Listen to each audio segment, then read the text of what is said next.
Hello तेज, कैसे हैं आप? सर बढ़िया हूँ मैं। आप कैसे हो? बस बढ़िया हैं हम भी। तो ये बताओ, अभी कुछ दिन पहले यूपी बोर्ड का रिज़ल्ट आया है, तो आपका कैसा रहा उसमें स्कोर? सर मेरे फिजिक्स में 97% है और केमिस्ट्री में भी 97% है। अरे वाह, बहुत बढ़िया आया है रिज़ल्ट आपका। बहुत बहुत बधाई हो आपको इतने नंबर लाने के लिए। तो फिजिक्स केमिस्ट्री में इतना जो अच्छा आपके नंबर आए हैं, इसके पीछे आपने क्या अप्रोच लगाया, किस तरीके से क्या स्ट्रेटजी यूज़ की, किस तरीके से पढ़ाई की पूरी साल भर? थोड़ा सा आप उसके बारे में बताइए मुझे। पहले पहले मैं फिजिक्स की बात करता हूँ। जैसे ही मेरा एक चैप्टर कंप्लीट हो जाता ओके। तो उसका मैं रिवीजन करता। रिवीजन करने के बाद उसके फॉर्मूला लर्न करता, बिल्कुल। डेरिवेशन लिख लिख कर देखता ठीक है। और बाद में न्यूमेरिकल लगाता, जिससे ओके। कॉन्फिडेंस आ जाता कि चैप्टर हो गया है। और इसी प्रकार मैंने केमिस्ट्री में भी जो फिजिकल केमिस्ट्री है उसमें भी इसी प्रकार डेफिनेशन याद है गई और फार्मूला लर्न किए, फिर क्वेश्चंस लगाए। क्वेश्चन लगे। और इनऑर्गेनिक केमिस्ट्री में थोड़ी तो लर्न करने की चीज़ें, थोड़ी समझने की चीज़ें। हाँ हाँ। तो इनऑर्गेनिक केमिस्ट्री थोड़ी हार्ड केमिस्ट्री है। अच्छा। अच्छा। और ऑर्गेनिक केमिस्ट्री में आप बहुत बच्चे अभिक्रिया से डरते हैं, लेकिन ऑर्गेनिक केमिस्ट्री इतनी हार्ड नहीं है। उनको आप मेन मेन इम्पोर्टेंट जो अभिक्रिया हैं उनको याद कर लें। उनसे ही आपको, जैसे केमिस्ट्री के पेपर में आते हैं कैसे प्राप्त करोगे, क्या होता है जब, उनसे ही। और जो रीजेंट है उनको याद कर लें। अब मतलब मेनली ऑर्गेनिक केमिस्ट्री में कुछ रिएक्शंस ऐसी हैं जो ज़्यादातर रिपीट करती हैं बोर्ड एग्जाम्स के अंदर, तो उन्हें अगर आप बार बार लिख के याद कर रहे हो तो आप अच्छे से कर लोगे उन रिएक्शंस को लर्न, है ना? ओके। तो इसके अलावा जैसे फिजिक्स में अगर मैं बात करूँ तो फिजिक्स में बहुत सारी चीज़ें होती हैं, न्यूमेरिकल्स, डेरिवेशंस वगैरह। तो न्यूमेरिकल्स, डेरिवेशंस आपने किस तरीके से किए, कितना आपने उन पर टाइम दिया, थोड़ा सा उसके बारे में बताइए। पहले तो आप सीट देते थे, उसकी सीट को करते थे। ओके। और उसके बाद आप टेस्ट लेते थे, तो उसके बाद चैप्टर बढ़िया हो जाता था, समझ में आ जाता था पूरा। ओके। और आपकी सीटों ने बहुत हेल्प की है ओके। उस नंबरों में। और इसी प्रकार शीट्स या फिर टेस्ट देने के अलावा भी आपने कोई रेफरेंस बुक वगैरह यूज़ की थी या नहीं की थी? मैंने कुमार मित्तल बुक फिजिक्स में रेफरेंस बुक के रूप में, तौर के रूप में मैंने यूज़ की थी। Okay okay. और केमिस्ट्री खाली मैंने एनसीईआरटी से पढ़ी है और उसी से हो गया था। ठीक है ठीक है, बहुत बढ़िया। इसके अलावा आप ये बताओ, जैसे रिवाइज जो आप करते हो चीज़ों को, जैसे आपने कोई क्लास की तो क्लास करने के बाद ही आप रिवीजन करते हो, या रिवीजन करने का क्या आपने हाँ, pattern जैसे रखा? हमने क्लास ली, उसके बाद घर जाकर रिकॉल करा। हर क्लास के बाद घर जाकर रिकॉल करना है, जिससे कि हम चीज़ों को भूले नहीं और अगले जैसे चैप्टर में और अगले टॉपिक पढ़ें बिल्कुल। तो पीछे जो पिछले टॉपिक हैं उनसे रिलेट होती है, तो चीज़ें समझ में अच्छी आती है। और फिर उसके बाद जैसे ही चैप्टर पूरा कंप्लीट हो गया, उसका रिवीजन किया, आपने टेस्ट करवाई। और पहली और एक इम्पोर्टेंट ये बात है कि आप टेस्ट से नहीं डरें। और टेस्ट, जैसे आप टेस्ट को देते होगे आपकी इम्प्रूव और पढ़ाई और इम्प्रूव होती जाती है। बिल्कुल। हाँ, कुछ बच्चे होते हैं कि टेस्ट का नाम सुना और टेस्ट के नाम से जो है घबरा जाते हैं, टेस्ट देने में डर लगता है। तो मेन चीज़ यही है कि भले ही आपको चीज़ें आती हैं, नहीं आती हैं, थोड़ा कम आता है, तो टेस्ट तो देते रहना चाहिए। कम से कम टेस्ट ज़रूरी है, बहुत ज़रूरी है, टेस्ट देते रहना चाहिए। बिल्कुल। ओके। नेक्स्ट आप ये बताओ कि जैसे स्कूल जाने के बाद या कोचिंग में पढ़ने के बाद में आप डेली घर पे कितने घंटे पढ़ाई करते हो? मैं 4-5 घंटे आराम से पढ़ाई कर लेता था, self study. Self study. Okay. तो आपको लगता है कि जो बच्चे केवल और केवल बस कोचिंग में पढ़ लिए या स्कूल में पढ़ लिए, सेल्फ स्टडी नहीं कर रहे हैं, तो वो कुछ अच्छा कर पाते होंगे या नहीं? कुछ टीचर इसका जिम्मेदारी लेते हैं कि आप हमारी कोचिंग से पढ़ें और आपको हम इतने % बनवा देंगे। ऐसे कुछ नहीं होता। जब तक आप सेल्फ स्टडी नहीं करोगे तो आपका कुछ नहीं हो सकता। सेल्फ स्टडी एक पढ़ाई का एक इम्पोर्टेंट भाग है। और टीचर अपना पूरा देता है 100%, तो जब तक आप खुद नहीं पढ़ोगे जब तक कुछ नहीं हो सकता। मेनली यही है कि आप चाहे कहीं पे भी पढ़ रहे हैं, सही, आपको खुद से जब तक नहीं करोगे, आप जब तक खुद से मेहनत नहीं कर रहे होंगे, तब तक कुछ नहीं होने वाला है। सीधी सी बात है। चाहे आप किसी भी टीचर से पढ़ लेना, उसका फ़ायदा तब तक नहीं होगा जब तक कि आप सेल्फ स्टडी नहीं करोगे। सेल्फ स्टडी अपने आप में बहुत ज़रूरी पार्ट है। अच्छा, पढ़ते समय आपने कभी टाइम टेबल को फॉलो किया है कि मैं जो है फिक्स टाइम बना लेता हूँ कि 2 घंटे यही सब्जेक्ट पढ़ना है कि 3 घंटे ये पढ़ना है, ऐसा कुछ फॉलो किया है? ये टाइम टेबल मैंने बनाया था लेकिन फॉलो नहीं हो पाता। ओके। मेरा मानना है कि आप दिन में एक स्लॉट अपना एक टारगेट फिक्स करें। शुरू में आप छोटा टारगेट रखें जिससे आपको टारगेट कंप्लीट होने के बाद खुशी मिले, कॉन्फिडेंस मिले, और जिस प्रकार आप टारगेटों को अचीव करते जाओगे तो आप अपना टारगेट बढ़ाते रहना है, जिससे कि पढ़ाई और इम्प्रूव होने लगेगी। ओके। और टारगेट भी ऐसा नहीं है कि बड़ा बनाया है तो स्लॉट्स के हिसाब से ना है, ओके। थोड़ा लेस धीरे धीरे अपना टाइम को बढ़ाते जाइए जितना हो पाता है, हो रहा है, और अपना बेस्ट आप अपना देते जाओ कि मैं अपना बेस्ट दे रहा हूँ, ये है। ठीक है।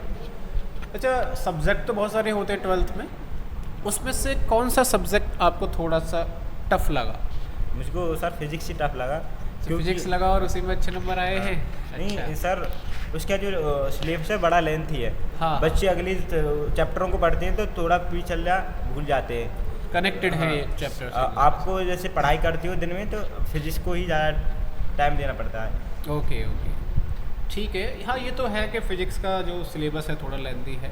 तो केमिस्ट्री में तो फ़िलहाल अब थोड़ा सिलेबस रिड्यूस भी कर दिया है, कुछ चैप्टर्स को ही हटा दिया है, तो केमिस्ट्री में तो आई थिंक 10 चैप्टर ही बचे हुए हैं। फिजिक्स में अभी 14 चैप्टर हैं कंप्लीट, तो ये भी है। ठीक है, ओके। इसके अलावा आप थोड़ा सा ये बताइए कि फ़िज़िकल केमिस्ट्री, इनऑर्गेनिक केमिस्ट्री और जो ऑर्गेनिक केमिस्ट्री है, इनमें से सबसे आसान कौन सी लगी तुम्हें? मुझको सर ऑब्वियसली फिजिकल ही लगी। Physical, okay. हाँ, और मुझे इनऑर्गेनिक केमिस्ट्री थोड़ी हार्ड लगी। अच्छा। चैप्टर वैसे में 2 ही चैप्टर ने, पर लेकिन पढ़ने के लिए बहुत कुछ है। हाँ हाँ, कुछ चीज़ें हैं जो लर्न करनी पड़ती हैं, ऐसा है। ठीक है, ओके। PYQs आपने लगाए थे? कितने साल के PYQs लगाए थे? हाँ सर, मैंने 4 साल के लगाए थे, पिछले 4 साल के। जैसे ही मेरा सिलेबस कंप्लीट हुआ लास्ट 15 नवंबर एग्ज़ाम से पहले, उसके बाद मैं सिर्फ और सिर्फ PYQ यूज करता था। हाँ। क्योंकि जब आपका सिलेबस कंप्लीट होता है तो आपके अंदर इतना कॉन्फिडेंस नहीं होता कि मेरा सिलेबस कंप्लीट हो गया है, मैं ये कर सकता हूँ, वो कर सकता हूँ। जब आप कर लेते हो, जब PYQ होने लगते हैं तो आपको लगता है कि हाँ बढ़िया तैयारी हो रही है। और मैंने 4 साल के लगाए थे, और लास्ट में फिर आपने शीट्स करवाई थी, भेजी थी, वो उनसे लगाए थे, ओके, जिससे बढ़िया हो गया। ठीक, बहुत बढ़िया। PYQs मतलब बहुत ज़रूरी हैं, और मैं तो यही कहूँगा हर एक एग्ज़ाम के लिए PYQs बहुत ज़रूरी हैं, हर एक एग्ज़ाम में आपको लगाने ही चाहिए। ठीक है। अच्छा, 11th-12th की जो उम्र होती है, इस टाइम पे जब बच्चे आते हैं तो बहुत सारे डिस्ट्रक्शंस होते हैं, वो अलग अलग तरीके के डिस्ट्रक्शंस हो सकते हैं।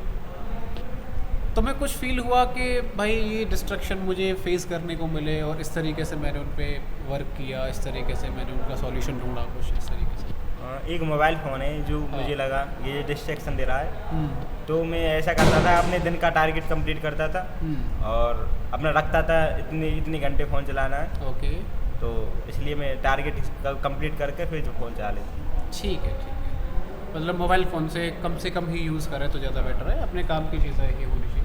क्योंकि कई बार रील्स अगर स्टार्ट हो जाती हैं तो फिर है ना, मन उसके बिना हटता नहीं इतना, तो कब टाइम निकल गया, आधा घंटा 1 घंटे, उसमें पता नहीं चल पाता है। तो जब आपका पेपर टाइम है, आप पढ़ाई कर रहे हो, तो दूर ही रखें तो ज़्यादा बेटर है।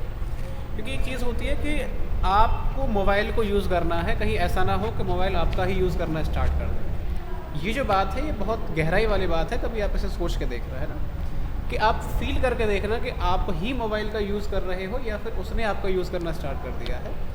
और आप अगर ये फील करोगे तो आप शायद समझदार तो हो ही, है ना, आप सभी लोग, और आप जो अच्छा ही डिसीज़न लेंगे है। अच्छा, इसके अलावा आप ये बताइए कि आपके जितने भी जूनियर्स हैं, वो जैसे अभी 12th क्लास में आएंगे, उन्हें क्या करना चाहिए, क्या चीज़ें नहीं करनी चाहिए, कुछ पॉजिटिव पॉइंट, कुछ नेगेटिव पॉइंट के इनसे दूर रहना चाहिए, कुछ कहना चाहिए? कुछ बच्चे हैं जो अपनी 11th को पूरी तरह से बर्बाद कर लेते हैं। मेरा कहना है कि 11th का कुछ भाग जो 12th में यूज होगा वो पढ़ लेना चाहिए। पढ़ लेना चाहिए, बिल्कुल सही। और दूसरी बात, अब आपको कंसिस्टेंसी से पढ़ना है। आप एक दिन पढ़ रहे हो 12 घंटा, फिर दूसरे तीसरे दिन कुछ पढ़ ही नहीं रहे हो, उससे बेटर है कि आप 3 घंटा पढ़ो, पर डेली पढ़ो, ज़्यादा मत पढ़ो। बिल्कुल, ये आपने बहुत सही पॉइंट बोला है कि 11th में आपको अच्छे से पढ़ना है। कहीं ऐसा नहीं होना चाहिए कि 11th को आप इस तरीके से नहीं पढ़ रहे हो, बोर्ड के तो एग्ज़ाम है नहीं। कम से कम उन टॉपिक्स को तो अच्छे से पढ़ो कि जो 12th में आने वाले हैं। जैसे कि सबसे पहले मैं फ़िज़िक्स की अगर मैं बात कर लूँ, तो जैसे फ़िज़िक्स में वेक्टर है, वेक्टर एक ऐसा टॉपिक है जो 11th में आ जाता है और पूरे फिजिक्स में चलता रहता है, 12th हो चाहे कुछ भी हो, या बेसिक मैथमेटिक्स हो, नॉर्मल आपको डिफरेंशिएशन करना आना चाहिए, इंटीग्रेशन करना आना चाहिए, लॉगरिथम के फॉर्मूले वगैरह आपको आने चाहिए। अगर बेसिक चीज़ें आपको बहुत अच्छे से आती हैं तो 12th में फिजिक्स में पढ़ने में ज़्यादा दिक्कतें नहीं आती है। और बिल्कुल भी आप नहीं पढ़ रहे हो तो फिर तो भाई थोड़ी बहुत डिफ़िकल्टी आएंगी, थोड़ी बहुत प्रॉब्लम्स होंगे। हालांकि जब हम पढ़ाते हैं 12th क्लास में भी पढ़ाते हैं तो पूरा बेसिक से स्टार्ट कराते हैं, लेकिन फिर भी अगर आप पहले से करके आ रहे हो तो आपके लिए थोड़ा सा फ़ायदा रहता है। सिमिलरली केमिस्ट्री में अगर हम बात करें तो कुछ बेसिक चैप्टर्स होते हैं, जैसे कि फिजिकल केमिस्ट्री के बेसिक चैप्टर, जैसे सबसे पहला ही चैप्टर होता है मोल कंसेप्ट वाला जो होता है, मोल्स को अच्छे से आपको मोल कंसेप्ट वाला चैप्टर आपको अच्छे से आना चाहिए। या ऑर्गेनिक केमिस्ट्री के लिए जनरल ऑर्गेनिक केमिस्ट्री जिसे हम GOC बोलते हैं, वो आपको 11th क्लास में बहुत अच्छे से करनी चाहिए, क्योंकि पूरा GOC के ऊपर ही बेस्ड होता है 12th का जो ऑर्गेनिक केमिस्ट्री होता है। तो ये चीज़ें हैं कुछ जो आपको बेसिक चीज़ें हैं आनी चाहिए। इनऑर्गेनिक केमिस्ट्री की अगर मैं बात करूँ तो पीरियडिक टेबल जो होता है वो वाला चैप्टर है, उसके बारे में आपको बहुत अच्छे से पता होना चाहिए। तो बेसिक चीज़ें बेसिकली आनी चाहिए 11th क्लास में, जिससे कि आपको 12th क्लास में ज़्यादा फ़ायदा होता है। इसके अलावा और कोई आप बच्चों के लिए कुछ पॉइंट बताना चाहो, जूनियर्स के लिए, कि आपको ये चीज़ों से अलग रहना है, कुछ है कोई point? आपको अपना जो फ्रेंड सर्कल है अच्छा बनाना है, दोस्त होने वाले चाहिए, पढ़ने वाले भी होने चाहिए। हाँ। पढ़ने वाले होने चाहिए जिससे आपको पता चले हमारा स्तर कहाँ है, हम कहाँ वैल्यू कर रहे हैं, ठीक है। और जिससे आप में आपस में कंपटीशन बना रहता है, आपको पढ़ने की भी होड़ लगी रहती है। ठीक है, मेनली यही है कि फ्रेंड सर्कल अगर बना रहे हो तो अच्छा होना चाहिए, लेकिन अच्छा फ्रेंड सर्कल बनाने भी एक अपने आप में बहुत चैलेंजिंग है, क्योंकि फ़िलहाल के टाइम पे अच्छा दोस्त मिल पाना इतना मुश्किल नहीं है कि बहुत अच्छे से पढ़ाई के लिए सिंसियर हो और फालतू की चीज़ों पे ध्यान नहीं भटका रहा हो। ये अपने आप में बहुत चैलेंजिंग चीज़ हो गई है। तो मेरे हिसाब से तो आप अगर किसी को फ्रेंड बना रहे हो, ऊपर से वो कुछ और दिख रहा है, अंदर से वो कुछ और है ना, कुछ समय बाद में आपकी उसकी असलियत का पता चलता है कि ऐसे है ये, फिर आप उनसे चीज़ों को मूव ऑन करना चाह रहे हो, फ्रेंड को अलग लेके जा रहे हो उससे, तो फिर दिक्कतें आती हैं आगे जाके। इसीलिए अगर आपको बहुत अच्छा फ्रेंड मिल जाता है तो बहुत अच्छी बात है, आप किस्मत वाले हो। अदरवाइज़ इस टाइम पे मेरे हिसाब से 6 साल से मैं पढ़ा रहा हूँ, तो अब तक जितने भी फ्रेंड सर्कल मैंने देखे हैं ज़्यादातर जो है बिल्कुल बर्बाद ही हुए हैं वो बच्चे, है ना, जो बिल्कुल ग्रुप में घूम गए, फालतू की बातें चल रही हैं, संगति गलत मिल जाती है तो बच्चा पूरी तरीके से बर्बाद हो जाता है। तो ये सारी चीज़ें आपको बहुत अच्छे से ध्यान देना है कि अगर कोई भी फ्रेंड सर्कल में अगर जाना चाह रहे हो, कोई दोस्त बना रहे हो, उसके फ़ायदे तभी हो सकते हैं जब आपको फ्रेंड सर्कल पढ़ने वाला ही मिले। अगर पढ़ने वाला नहीं है तो जितनी जल्दी हो सके आप वहाँ से डिस्टेंस बना लीजिए, क्योंकि आपको पता भी नहीं चलेगा कि उस सर्कल के अंदर आप कब फंस चुके हो, और जब आप निकलोगे, जब आपको पता चलेगा कि मैं फंस चुका हूँ, तो निकलते टाइम बहुत ज़्यादा टाइम हो चुका होता है और फिर आप बस रिग्रेट ही फील करोगे कि यार ये क्या हो गया, कैसे हो गया। नहीं, कुछ बच्चे होते हैं आप अपने उनको दोस्त बना लेते हैं, लेकिन आपको कुछ बताते नहीं है अपनी पढ़ाई के बारे में, कुछ नहीं, आपको उल्टे सुलटे मतलब बिगाड़ने में लगे रहते हैं। मतलब आप ये बिल्कुल सही कह रहे हो, सेल्फिश फ्रेंड होते हैं, उनसे दूर रहें। बिल्कुल सेल्फिश होते हैं कि खुद तो वो पढ़ते रहते हैं और आपको ऐसा दिखाते हैं कि हम पढ़ाई ही नहीं कर। हाँ, ऐसे भी बच्चे हैं बहुत, मैं बता रहा हूँ ना, आज के टाइम पे एक सच्चा मित्र, सच्चा दोस्त मिल पाना अपने आप में बहुत चैलेंजिंग चीज़ होती है। इसीलिए ज़्यादातर तो मैं बच्चों को यही गाइड करता हूँ कि कई बार देख लेते हैं बहुत से बच्चों के दोस्त होना बहुत ज़रूरी है, फ्रेंड सर्कल होना बहुत ज़रूरी है, तो मैं हमेशा ज़्यादातर यही कहता हूँ कि भाई अकेले रहो, अकेले पढ़ाई करो तो ज़्यादा मज़ा आता है। टेंशन से मुक्त रहोगे, टेंशन से फ्री रहोगे, कोई दिक्कत वाली बात नहीं है। और जितना हो सके आप जो है खुद से मेहनत करो, सेल्फ स्टडी अगर आप करोगे अच्छे से, उतना आपके लिए ही फ़ायदा होता है, क्योंकि बहुत कम ऐसे फ्रेंड्स मिल पाते हैं जो केवल और केवल आपके लिए ही पॉजिटिव चीज़ें ढूंढ के लाते हैं। तो बहुत ज़्यादा सेल्फिशनेस का आजकल ज़माना है, तो अच्छा रहेगा कि आप फ्रेंड्स वगैरह से दूर ही रहें। अगर आप बना भी रहे हो तो एक लिमिट में बनाओ, वो लिमिट क्रॉस नहीं होनी चाहिए, ठीक है, तो आप फिर वहाँ पे फ़ायदा भी उठा सकते हैं, वहाँ पे चीज़ों को अच्छा भी कर सकते हैं, ठीक है। अच्छा, ये और बताइए कि बहुत से बच्चे जो क्लासरूम में जब बैठे होते थे तो क्वेश्चंस पूछने में वो अटकते हैं, मतलब संकोच करते हैं, उन्हें डर लगता है, उन्हें लगता है कि सर से अगर क्वेश्चन पूछ लिया तो कहीं डांट न दें, है ना। तो वैसे तो मुझे पता है कि तुम जो बेझिझक क्वेश्चंस पूछते थे लगातार, कंटिन्यू, है ना, कोई भी डाउट आता था। तो जो बच्चे क्वेश्चन नहीं पूछते हैं वो अपना क्या लॉस कर लेते हैं, कितना नुकसान हो जाता है क्वेश्चन ना पूछने से? कुछ दोस्त थे मेरे, उनके डाउट इकट्ठे होने लगे, मतलब थोड़ा कर करके इस चैप्टर से इस चैप्टर से, फिर वो बढ़ते चले जाते हैं। बिल्कुल, आप जो उनको सॉल्व नहीं करते हो तो बाद में वो आपको परेशानी का कारण बन जाते हैं।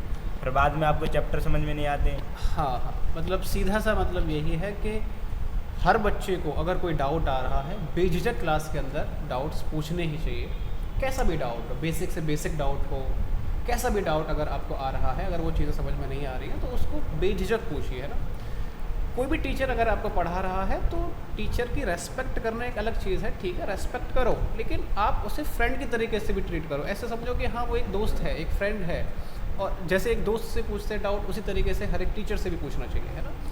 तो उन बच्चों के लिए मैं यही कहना चाहूँगा जो बच्चे क्वेश्चंस नहीं पूछते आए हैं अभी तक या नहीं पूछते हैं, कृपया करके आप क्वेश्चंस पूछना स्टार्ट कर दें, कोई भी कैसा भी डाउट हो। ऐसा नहीं सोचना है कि क्लास के बाद मेरा दोस्त है उससे मैं पूछ लूँगा, कब तक पूछोगे भाई उसे। वही चीज़ अभी तेज़ ने भी बताई है कि डाउट इकट्ठा होते रहते हैं, और जैसे जैसे वो इकट्ठा होते रहेंगे तो आगे जाके बहुत सारे डाउट्स हो जाते हैं, जैसे कि बहुत सारी प्रॉब्लम्स आने लग जाती है। इसीलिए अपने डाउट्स को जितना जल्दी हो सके क्लियर करने की कोशिश करो, और अगर आप डाउट्स को क्लियर करते जा रहे हो तो सीधी सी बात है आप उस सब्जेक्ट में इंटरेस्ट डेवलप करते जा रहे हो, मज़ा आने लग जाएगा उस सब्जेक्ट को पढ़ने में। आपको पता भी नहीं लगेगा कि कोई भी सब्जेक्ट जिससे आप इतना डरते थे उसमें कब आप जो है इतना ज़्यादा इन्जॉयमेंट पाने लगे।